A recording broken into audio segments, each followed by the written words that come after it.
कबीर दास जी ने अनपढ़ होकर दिया अनमोल ज्ञान। कबीर दास जी ने अनपढ़ होकर दिया अनमोल ज्ञान। आओ मिलकर बढ़ाएं इनका मान। आओ मिलकर बढ़ाएं इनका मान। सबसे पहले हिंदी की अध्यापिका नीरू शर्मा का नमस्कार। जैसा कि आपको पता है कि हम कबीर की साखियां आरंभ कर चुके हैं, जिसके अंतर्गत हमने जाति न पूछो साध की, पूछ लीजिए ज्ञान साखी कर चुके हैं, जिसमें मैंने बताया था कि आप लोगों को कि हमें साधुओं की जाति के बारे में जानकारी प्राप्त करने का प्रयास नहीं करना चाहिए, बल्कि हमें उनसे ज्ञान की बातें ही पूछनी चाहिए। जो आज हम साखी करने जा रहे हैं उसके अंतर्गत आवत गारी एक है, ये वाली साखी करेंगे। देखिए साखी क्या है। आवत गारी एक है, उल्टत हुई अनेक, कहे कबीर नहीं उल्टिए वही एक की एक। तो हमने इसकी व्याख्या करनी है। तो व्याख्या करने के लिए सबसे पहले हम क्या लिखते हैं, प्रसंग। ठीक है, प्रसंग के अंतर्गत हम बताते हैं कि ये साखी किसके द्वारा रचित है, इसके रचनाकार कौन है, ठीक है, और उनके रचनाकार की रचना का नाम। तो हम यहाँ पर क्या बताएंगे, प्रस्तुत साखी हमारे हिंदी के पाठ्य पुस्तक बसंत भाग 3 में संकलित। भाग 3 क्यों है, क्योंकि भाग 1 हमारी कक्षा 6ठी का है, भाग 2 कक्षा 7 का तथा भाग 3 कक्षा 8 का में संकलित पाठ कबीर की साखियों में से ली गई हैं। इन साखियों के रचनाकार कबीर दास जी, यानी कि रचना का निर्माण तो उन्होंने किया था, लेकिन उसे लिखित रूप किसने दिया था, प्रदान किया था उनके शिष्यों ने। तथा इनके संपादक जो ये साखियां इनको छापने का कार्य श्री वियोगी हरि जी ने किया है। तो प्रसंग के अंतर्गत हम रचनाकार का नाम, ठीक है, और उसकी रचना का नाम देंगे। उसके पश्चात हम संदर्भ देते हैं। संदर्भ के अंतर्गत हम बताते हैं कि इसके माध्यम से इस संकेत में जो हमारे कवि या कविवर जी हैं क्या कहना चाहते हैं। इस साखी में कबीर दास जी ने अपशब्द का उत्तर मौन से देने की सलाह दी है। जो हम ये साखी कर रहे हैं आवत गारी एक वाली, इसके अंतर्गत क्या कहा है कबीर दास जी ने कि आप शब्द का उत्तर हमें कैसे देना चाहिए, मौन रहकर, शांत रहकर देना चाहिए। संदर्भ के पश्चात हमारा आता है व्याख्या। व्याख्या के अंतर्गत हम हर एक जो पंक्ति होती है उसका हम क्या करते हैं, हिंदी रूपांतरण करते हैं। तो इस जो पंक्ति आवत गारी एक है, उल्टत हुई अनेक, इसमें क्या अर्थ निकलता है इसका देखते हैं हम व्याख्या के अंतर्गत।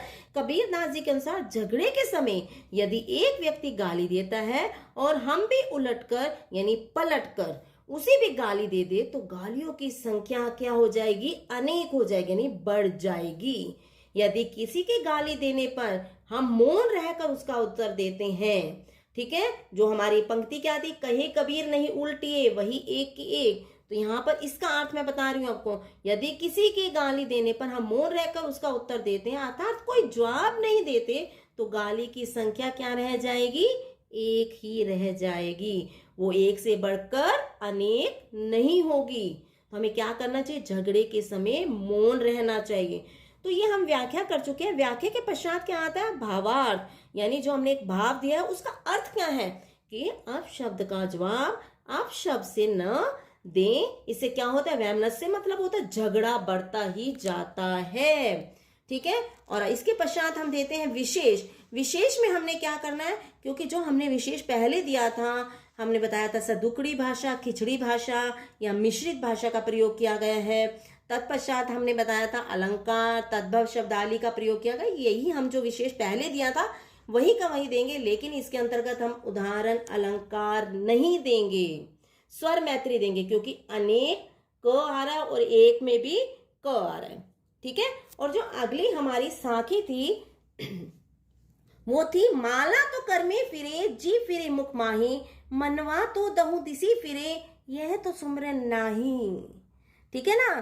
तो यहाँ पर क्या कहना चाहते हैं कबीर दास जी, तो प्रसंग तो हम जो पहले हम लिख चुके हैं वही का वही आएगा, सेम आएगा, लेकिन संदर्भ हमारा चेंज होगा, यानी कि संदर्भ में परिवर्तन होगा, क्योंकि हमारे जो संकेत है वो पहले वाला अलग था और अब अलग है। तो इसके अंतर्गत क्या कहा है, महाकवि कबीर दास जी ने इस दोहे में आई साखी में मनुष्य को एकाग्रचित होकर यानी कि एक हृदय होकर, यानी कि ध्यान कहीं और नहीं भटकना चाहिए, होकर ईश्वर की भक्ति करने का संदेश दिया है।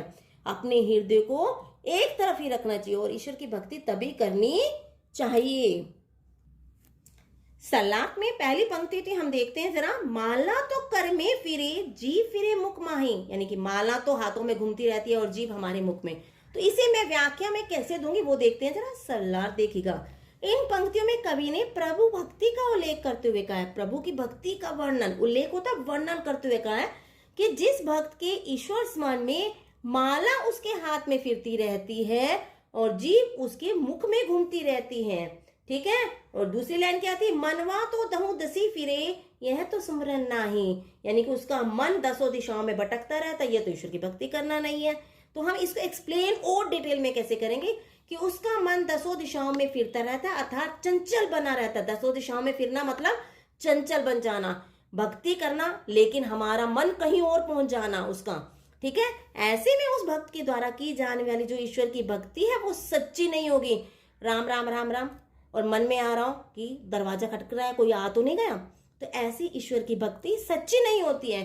कबीर दास जी कहना चाहते हैं भक्त को आडंबरों का त्याग करके, ठीक है, दिखावा क्या किया, हाथों में भगवान के नाम की एक माला पहन ली या माथे पर तिलक लगा लिया, ठीक है, और राम राम का नाम जपते रहे, कपड़े वैसी वेशभूषा साधु वाली डाली, ये आडंबर है, दिखावे हैं, ठीक है। और कबीर दास जी जो हमारी एक ऐसे कवि हैं जो आडंबरों का विरोध करते हैं, ठीक है, वो आडंबरों का विरोध करने वाले सबसे श्रेष्ठ कवि माने जाते हैं कि जो आडंबर, दिखावा, आया, इन सब का विरोध करते हैं। आपने गुरु के बारे में भी इनके बहुत से सुने होंगे, साखियां सुनोगे, गुरु गोविंद दऊ खड़े, काके लागू पाए, बलिहारी गुरु आपने जिन गोविंद बिताए। और आडंबरों में मुल्ला मस्जिद बाग क्या बहरा हुआ खुदाए, ये पंक्तियां भी आपने सुनी होगी, ठीक है ना।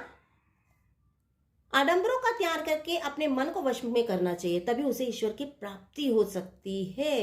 तो यहाँ पे इसका अर्थ क्या निकलता है कि मन को काबू करके ही ईश्वर को पाया जा सकता है। हम यदि अपने मन को कंट्रोल करते हैं तो ईश्वर की प्राप्ति कर सके, क्योंकि मन तो चंचल है, ठीक है। हमें आडंबरों का विरोध करना चाहिए। जो मैंने पंक्ति बोली, आप सोचेंगे मैम ने क्या पंक्ति बोली थी।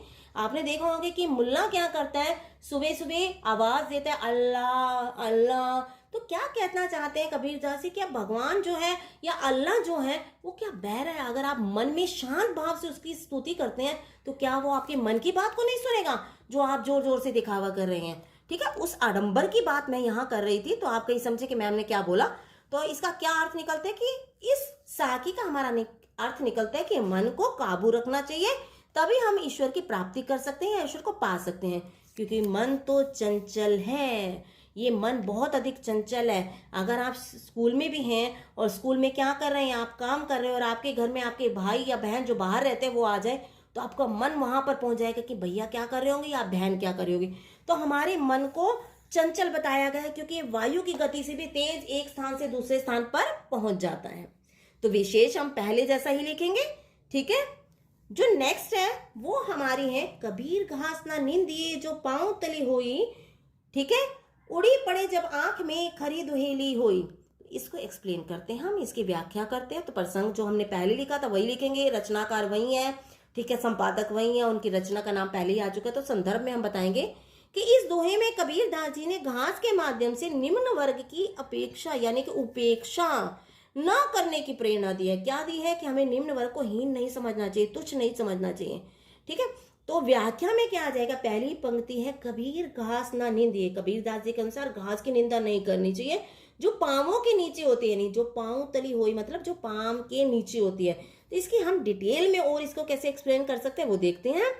कबीर दास जी कहना चाहते हैं कि पांव के नीचे की घास को निर्बल या कमजोर नहीं समझना चाहिए, क्योंकि इसका तिनका यदि उड़कर आंख में पड़ जाए, क्योंकि अगली लाइन थी उड़ी पड़े जब आंख में खरी दुहेली हुई, यदि इसका तिनका उड़कर आंख में पड़ जाए तो अत्यधिक कष्टकारक होता है। अर्थात हमें समाज में निम्न वर्गीय या कमजोर या निर्धन लोगों की कभी भी उपेक्षा नहीं करनी चाहिए, ठीक है, उन्हें हीन तुच्छ नहीं समझना चाहिए। क्योंकि अगर ये शक्ति पा जाए, निम्न वर्ग का व्यक्ति यदि शक्ति को प्राप्त कर लेता है तो हमें गहरा आघात पहुंचाते हैं। तो शक्ति पा जाए या इनकी हृदय से कोई भी आह निकलती है तो वो हमारे लिए बड़ी अधिक पीड़ादायक कष्टदायक होती है, क्योंकि कहते हैं ना गरीब की आह तो बहुत अधिक छलनी करने वाली होती है, ठीक है। तो भावार्थ में क्या हम इसका भाव का अर्थ क्या निकालेंगे, जो हमने लिखा है सलाह, हमें समाज में गरीब, कमजोर और लाचार व्यक्ति का अपमान कभी भी नहीं करना चाहिए। इसका मतलब यही है कि हमें उनका अपमान कभी भी नहीं करना चाहिए। तो आपको विशेष में पता ही है, पहले जैसा ही लिखेंगे तो तिनके के माध्यम से कमजोर, यानी कि आप कहेंगे कमजोर का वर्णन किया गया है, लेकिन किसके माध्यम से? तिनके के माध्यम से। तो उदाहरण दिया गया है तिनके का, घास का, तो यहाँ पर आप उदाहरण अलंकार दे सकते हैं। और ऐसे पूर्ववर्ती हो गया आपका सारा। नेक्स्ट जो हमारी साखी है, जग में बैरी कोई नहीं जो मन शीतल होए, या आपा को डारी दे दया कर सब कोई। तो हमने प्रसंग आपको पता ही है क्या लिखना है, तो संदर्भ से हम स्टार्ट करते हैं कि इस साखी में कबीर दास जी ने मनुष्य को अहंकार त्यागने और मन को शांत करने की सलाह दी है कि मनुष्य को जो घमंड है वो त्याग देना चाहिए और मन को शांत रखना चाहिए, ताकि कोई भी हमारा शत्रु न हो। ठीक है, तो और व्याख्या में क्या करेंगे, यानी कि सलाह जिसे हम कह सकते हैं, कबीर दास जी कहना चाहते हैं यदि व्यक्ति का मन शांत और निर्मल हो तो संसार में उसका कोई शत्रु नहीं होता, इसलिए मनुष्य को अपने अंदर का अहंकार त्याग देना चाहिए। ठीक है, जग में बैरी कोई नहीं, यानी कि संसार में हमारा कोई दुश्मन नहीं होगा यदि हमारा हृदय शीतल है। ठीक है, और आगे क्या कहते हैं, या आपा को डारी दे दया कर सब कोई, इसका देखते हैं। क्योंकि अहंकार का, आपा का अर्थ होता है अहंकार, यदि मनुष्य अहंकार का त्याग कर दे तो मनुष्य के स्वभाव में छल कपट नहीं रहता। घमंड अगर समाप्त हो गया तो छल कपट की जो भावना वो भी समाप्त हो जाएगी, उसका हृदय क्या हो जाएगा, निर्मल हो जाएगा, पवित्र हो जाएगा। ऐसा होने से सभी उस पर कृपा भाव बनाए रखते हैं। दया करे सब कोई मतलब कृपा भाव बनाए रखते हैं। भवार्थ में हम क्या देंगे, मनुष्य को अहंकार का त्याग शीघ्र करना चाहिए। ठीक है, और विशेष के अंतर्गत आप पूर्वतः ही लिखेंगे। ठीक है, भाषा सदुकड़ी हो गई, प्रसाद गुद विद्यमान हो गया, और लास्ट में आप अलंकार देंगे तो स्वर मैत्री देंगे, क्योंकि होए और कोई है। हाँ जी, यदि आपको मेरी जो व्याख्या या संलाद करनाने की स्पीड ज़्यादा लगती है तो आप ऐसा कर सकते हैं कि प्लेबैक स्पीड को कम कर लीजिएगा, तो आपको बिल्कुल स्लो आराम से समझ आ जाएगा। Okay, thank you.